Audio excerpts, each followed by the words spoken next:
Alhamdulillahirabbil alamin wa bihi nasta'inu ala umuri dunya waddin. Assalatu wassalamu ala asyrafil anbiya'i wal mursalin wa ala alihi wa sahbihi ajmain. Wa qarrabi zidna ilman warzuqna fahman. Allahumma aftah lana hikmataka wansyur alaina rahmataka min khazaini rahmatika ya arhamar rahimin. Allahumma faqihna fid din wa 'allimna al-kitaba wa ta'wil. Alhamdulillah, segala puja dan bersyukur kita mari kita tak lupa, mari kita tak bosan panjatkan puji syukur kita hanya kepada Allah Subhanahu wa taala. Tak lupa salawat serta salam mari kita limpah curahkan kepada Nabi kita yaitu Nabi Muhammad sallallahu alaihi wasallam. Semoga kita sebagai umatnya selalu berpegang teguh atas apa yang beliau ajarkan kepada kita semuanya. Baik, alhamdulillah pada kesempatan kali ini ya di hari Senin, untuk sekarang dan seterusnya kita akan sama-sama belajar mengenai tentang kitab, yaitu kitab Akhlak Al-Quran, Akhlak Hamalatul Quran. Kitab ini merupakan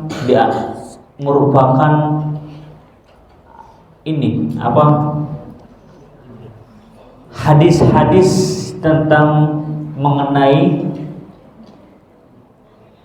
keutamaan kita dalam berinteraksi dengan Al-Quran.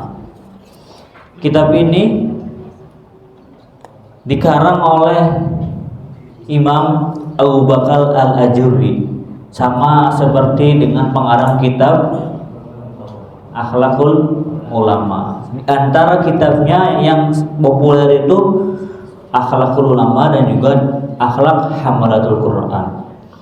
Siapakah Imam Abu Bakar Al-Ajurri? Ya, sebelum kita membahas kitabnya, alangkah lebih baiknya kita membahas sedikit biografinya agar kita tahu melekat ya bahwasanya kitab Akhlak Hamalatul Quran itu pengarangnya siapa. Nama asli dari Imam Al-Ajurri adalah siapa? Abu Bakar Al-Ajurri, yaitu seorang cendekiawan Islam pada abad ke-10. Pada abad ke-10, tahu nggak? Abad 10 abad berapa? Abad 10, berarti 10 Masehi ya. Nah, dia berasal dari Dar Al-Ajur di Baghdad Barat. Baghdad, tahu Baghdad? Mana? Al-Iraq, Baghdad di Irak. Ya. Berbatasan langsung dengan Kuwait. Terus apa lagi? Arab Saudi. Ya, Lubnan. Emang sama Lubnan. Kayak ya. Nanti kalian bisa lihat tuh kalau di HP ya, di Google Maps cari aja Baghdad. Nanti kalian ini zoom out gitu biar kelihatan letaknya di mana. Pasti di bagian timur tengah itu Baghdad, Irak. Ya, ibu kotanya Irak. Ibu kota apa? Kota ini. Nanti bisa kalian searching lagi. Ya.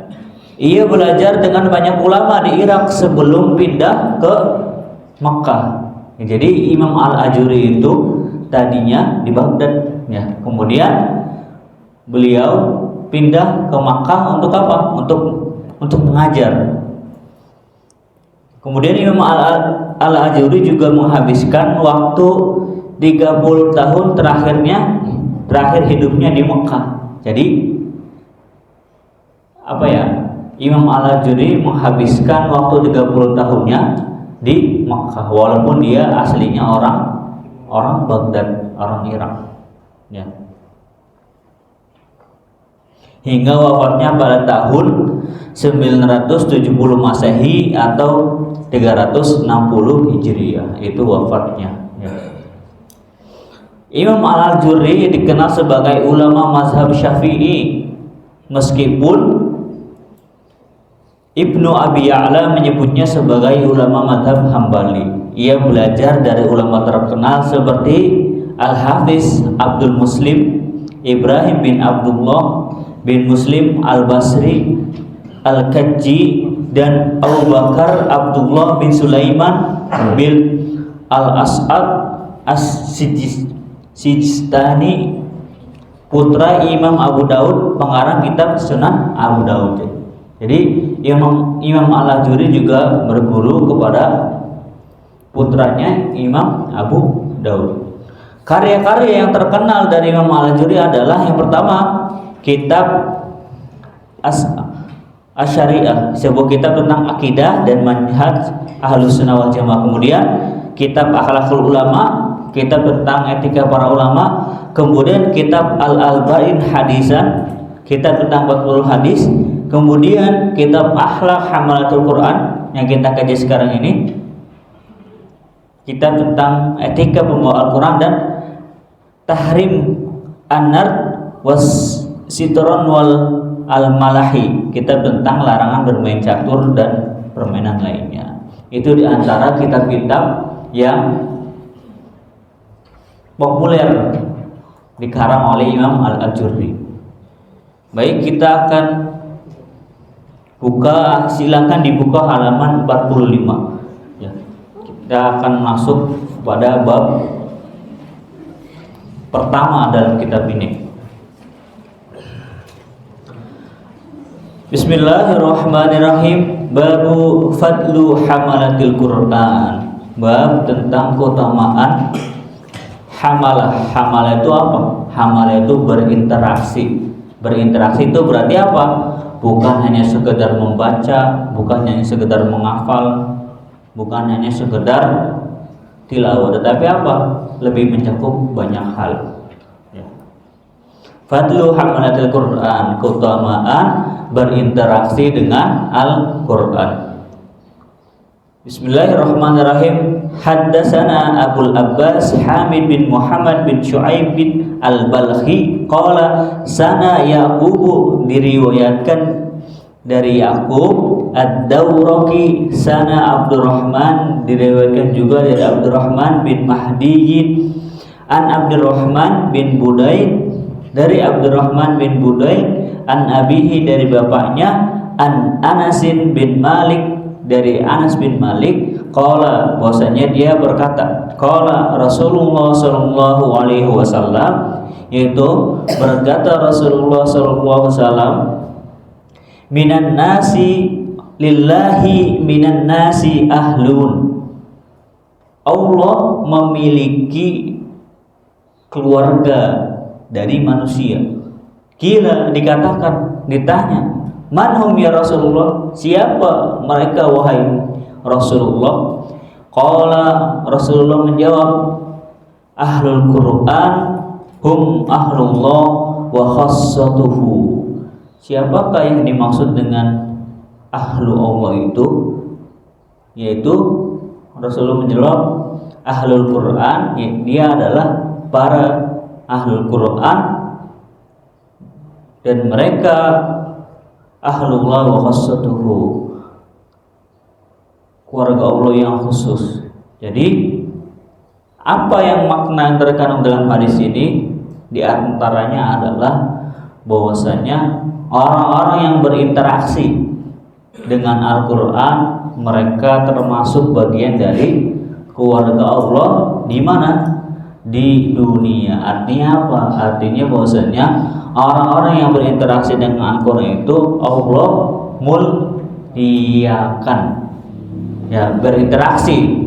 Berinteraksi bukan hanya sekedar menghafal dari juz 1 sampai juz 30 atau menghafal juz 30. Tetapi berinteraksi itu banyak macam-macamnya. Mentadaburnya termasuk berinteraksi. Membaca tafsirnya termasuk berinteraksi. Dan banyak hal lainnya. Kemudian hadis yang kedua yaitu akhbarna Abu Bakrin Abdullah bin Muhammad bin Abdul Hamid Al-Wasiti, sana Ziyad bin Ayyub diriwayatkan juga dari Zaid bin Ayyub. Sana Abu Ubaidah al-Haddad, diriwayatkan juga dari Abu Ubaidah al-Haddad. Sana Abdurrahman bin Budail, diriwayatkan juga dari Abdurrahman bin Budail an abihi, dari bapaknya, an Anasin, dari Anas, qala, dia berkata, qala Rasulullah sallallahu alaihi wasallam, Rasulullah SAW bersabda, innallaha ahlina, sungguhnya Allah itu memiliki keluarga. Qila manhum ya Rasulullah, siapa mereka ya Rasulullah? Qala ahlul Quran hum ahlullahi wa khassatuhu, yaitu mereka adalah ahlul Quran wa khassatuhu, yang Allah khususkan. Ya, jadi ahlul Quran ini Allah muliakan. Maka kita orang-orang yang berinteraksi setiap harinya dengan Al-Quran, kita harus senantiasa belajar untuk memataskan diri jadi apa? Jadi ahlul Quran. Ya, karena apa? Karena kita setiap harinya berinteraksi dengan Al-Quran. Ya.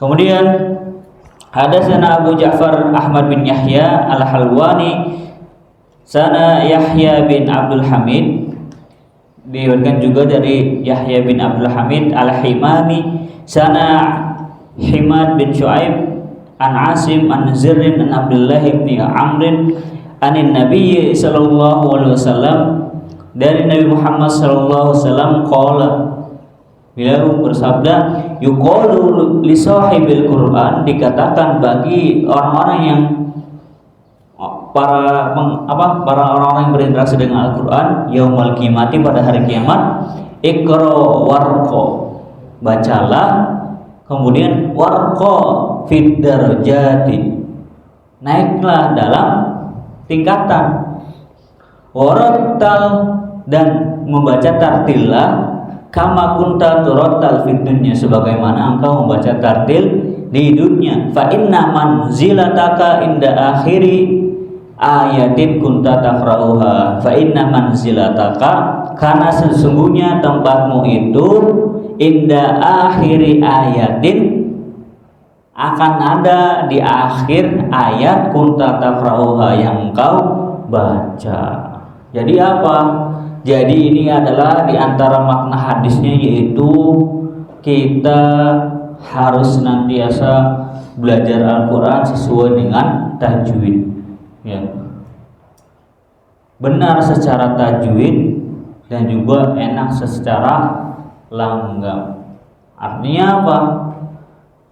Bahwasanya orang yang membaca, orang yang ketika nanti di hari kiamat itu, ya, bahwasanya dikatakan bacalah, kemudian naik tingkatlah sesuai dengan apa yang kau baca.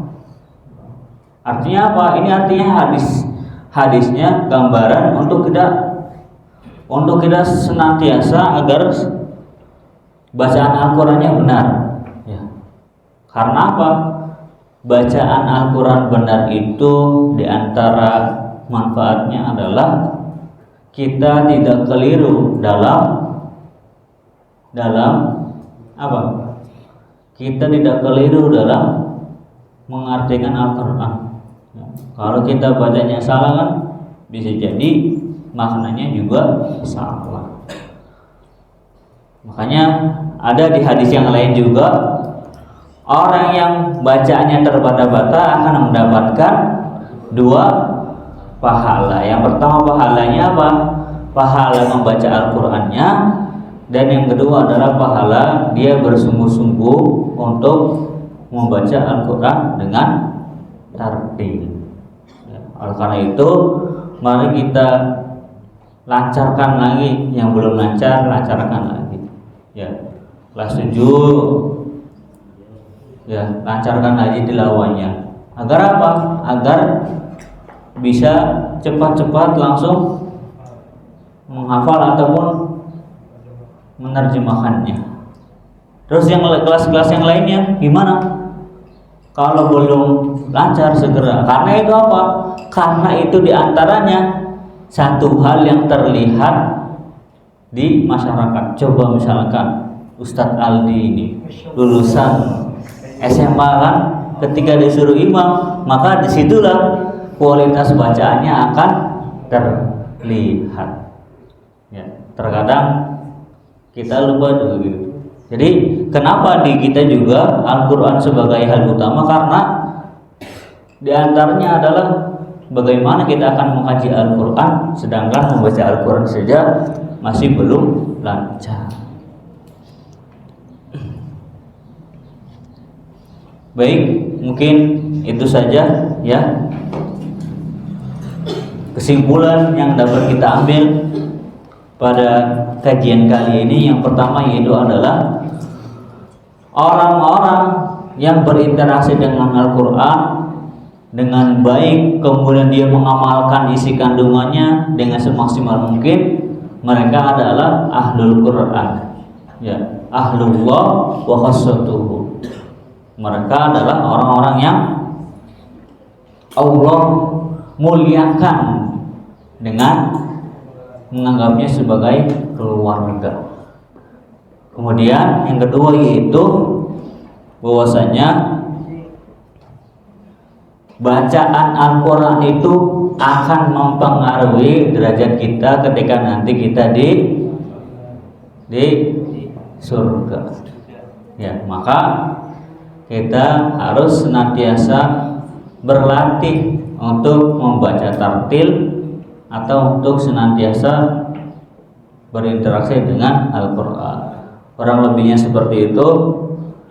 Wallahu a'lam bishawab. Wallahul muwaffiq ila aqwamit thoriq. Wallahu yaqulu bi aydina ila ma fihi khairul lil Islam wal muslimin. Wassalamualaikum warahmatullahi wabarakatuh.